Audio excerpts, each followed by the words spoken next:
Hello and welcome back to Rage Gaming, and today, Season 8 of Diablo 4. Things have changed quite a bit this season, from the fact that they made the game a bit harder, especially in the higher penitent levels, or to the fact that XP is slightly nerfed compared to Season 7, where it was a bit ridiculous. If you didn't know, they told us the average player took about 15 to 17 hours to reach level 60 during Season 6, compared to the 9 hours, essentially half that, for Season 7. So it looks like we'll be somewhere between that and Season 8, so we want to know how can we maximize the leveling process, and how can we maximize power to push into those upper levels of Torment. This video will cover the main process for each section of the game then, so you can progress with confidence about what to do and when to be doing it. So let's start from the beginning. Things you need to do before you actually start leveling are these. Firstly, you need to make your character and make sure you choose to skip the campaign. Then we can just get right into the leveling grind. You'll also want to start on normal difficulty where, yeah, there's less XP than going onto a harder difficulty like hard or maybe expert. But the difficulty increase and the time that it takes to kill each enemy is so significantly increased that it's actually not worth it. However, if you do get lucky and get some incredible drops during your leveling process, ultimately forming a really strong build earlier than you thought, then maybe do jump up a level to say hard and see how things are. Once you're loaded into the game though, you want to open up the inventory tab and find the new wardrobe button. Here you can access your pet tab and equip a pet so that it begins running around and picking up materials and gold for you, saving you that time. The last thing you want to do to properly set up before we progress anything would be teleport over to the den so that you can immediately speak with your mercenaries and get one unlocked and equipped. This way you'll have one leveling and helping you while you're going. But now let's talk about what we do to begin actually leveling. In Incursions, you will actually begin the Raising Spirit side quest is by speaking to a guard on the northern side of town. And within seconds, you'll basically be cheering on, emoting next to some guards, and already handing in the quest. This results in a pile of herbs, which saves you the time to physically gather them while you're in the world. Now you'll have a pile of herbs to start crafting elixirs when you're ready. Otherwise, we follow the new season questline, the opener which is found also in Kyovo, now from the new NPC, the Stranger. And we'll just progress that until a certain point. And while you're going, once you hit level 10, you make sure to craft your first tier 1 elixir, and then just have elixirs active from then on. Remember, there are 2 tiers of elixir, the basic and advanced. Basics increase your XP gain by 5%. Advanced elixirs will increase your XP gain by 8%, but cannot be used until level 50. So when you hit 50, you start using those and beyond, but you can't until that point. If you're wondering what elixir you should craft, well, it doesn't matter a massive amount, and classes and builds do want different things. But universally, while leveling, precision for the crit strike chance and damage will be the most effective. The season questline is no doubt going to introduce you to the new Apparition Incursions, which are essentially going to be an icon on the map to show you that one's happening somewhere in a different zone. We head over there and then kill enemies until eventually this causes one of the new bosses to spawn. When killed, this will unlock its power for you permanently. By doing this process, you're going to earn rep, which at certain intervals will reward you with a pile of loot, materials and otherwise, which are going to be useful while you're leveling. But by engaging with this event, you're also going to unlock the new material, Spectral Ash, which is the resource, the currency, to upgrade your new boss powers. So what are the boss powers exactly? You're going to have 4 slots. One is the one at the top middle, the main power, and then the 3 under that are the modifiers. So the main power is the one that's going to be engaged with. They showed us a bunch of examples of this, like the frost beam spinning around you,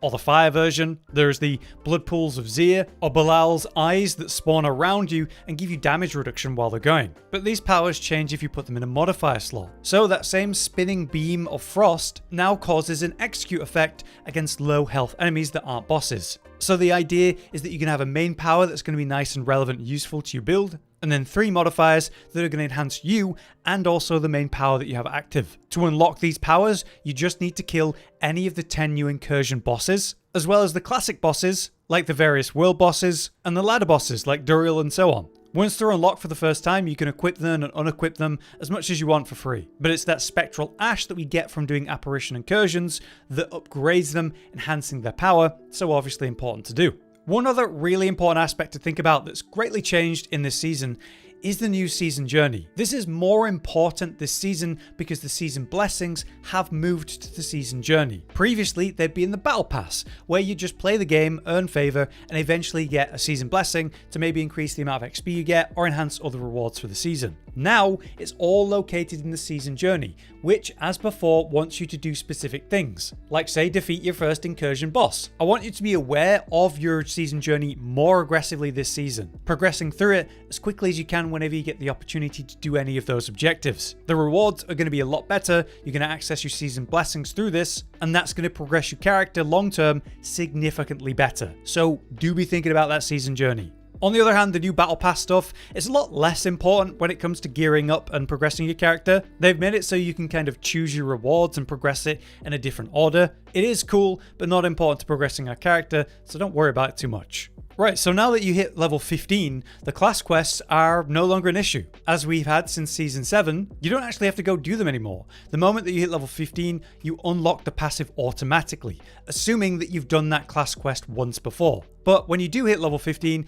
you just need to make sure you open your class passive page, say look at your Book of the Dead or whatever, and activate those new perks that have just become available. Technically, you could still go do the class quest again, and you will be rewarded with the special archetype caches. This gives you a few specific items to help fuel a build and setup, which can be nice. But is it worth the much worse time to XP when you know real gear waits in higher tier levels of content anyway?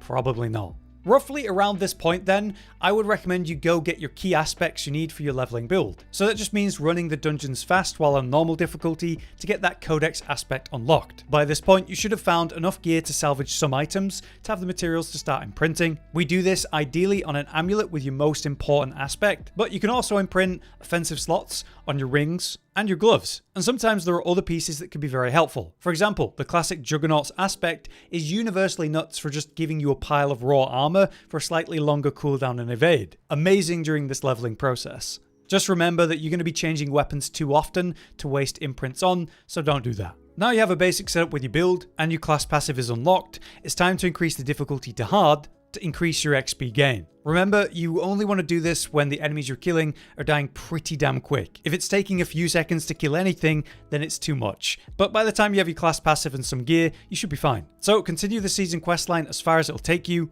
and focus on Apparition incursions if you still need your ideal leveling power. The rewards are important long term either way, and it should be good XP. Alternative to that would be Helltides. Whenever, say, incursions aren't available, there's going to be a ton of great resources in there, and of course, a great source of XP. We'll do this all the way to 50, where we're going to now do the classic thing, clearing strongholds on normal difficulty. These give the same XP for the final reward, which is just this big boost of XP on completion, no matter what difficulty you're on. So there's no reason to actually do it on a harder difficulty. You might as well do it on normal, where you'll be able to min-max the time needed. By bouncing around all the strongholds on the map, you'll get this massive influx of XP at this nice section of the game. Outside of the strongholds, on the hardest difficulty you're functional on, probably hard, you continue to do Helltides and incursions, but I want to highlight at least a little bit the Undercity for its XP runs. This is an activity that can be very valuable if you find a tribute while leveling with relevant perks. It'll be a great source of masterworking materials, crafting mats, and specific gear drops too, but again,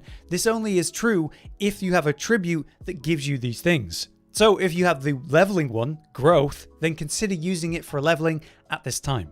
But now you're approaching level 60 or at 60. It's time to prep for Torment 1. You want to change the difficulty to Penitent and upgrade your equipment to be prepared for that. This means imprinting proper setups and aspects onto your gear to have a quote-unquote proper build, to set up runes that function properly within the slots that you have, and if you have any spare, also put in some cheap gems. This is also when you temper your weapons with flat damage mods, because they're much more effective when enemies have lower health pools, and of course tempering all your other gear, your armor, where possible, with beneficial things. Now, even though you're on Penitent, you should be able to function, and we start running some Nightmare dungeons to get the better gear drops from that, ideally a higher eye level weapon to power you up, and get your initial glyph drops to at very least get a good first one active. And then when you've done all that and you're ready, push into tier 10 pits to unlock Torment 1.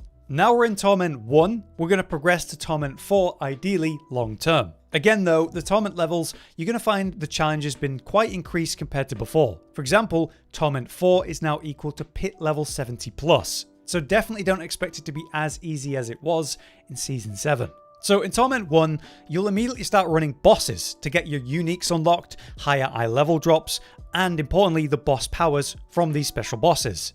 You want to do this in a group ideally, because you get extra loot if you're in a group when running bosses, so that's awesome. But things have changed a bit with these bosses. They're now referred to as layer bosses, so let me explain that.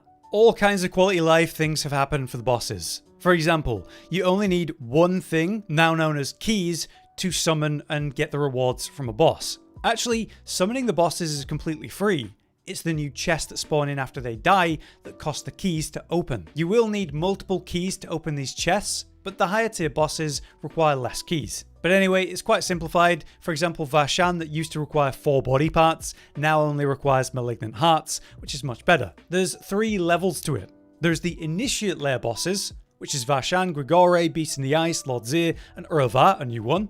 And then there's greater layer bosses, that's your Duriel and Dariel, and the new Harbinger of Hatred. Finally, above that, we have the new pinnacle boss, the exalted layer boss, Belial, the Lord of Lies. However, as you can see, there is a surprise ambush version of Belial, who might show up after you kill any of these bosses. If he does, then you get a double chest reward, which is awesome. You just gotta be wary that he might spawn in. And when he does, he offers his unique keys to summon Belial, Lord of Lies, the pinnacle boss. You're going to find scaling rewards for these bosses. The higher tier bosses have higher chances to drop mythics, and higher torment levels overall naturally still increase the drop value and potential. So in our purposes at Torment 1, you want to minimize how long you spend killing bosses in Torment 1, even Torment 2, because you're better spending your time doing it in Torment 3 and 4, where the rewards are going to be better. But you still need to kill them all for the first time because that unlocks their power and all of the uniques that you might need to get a build functional, let alone their higher eye level drops, which could be very impactful.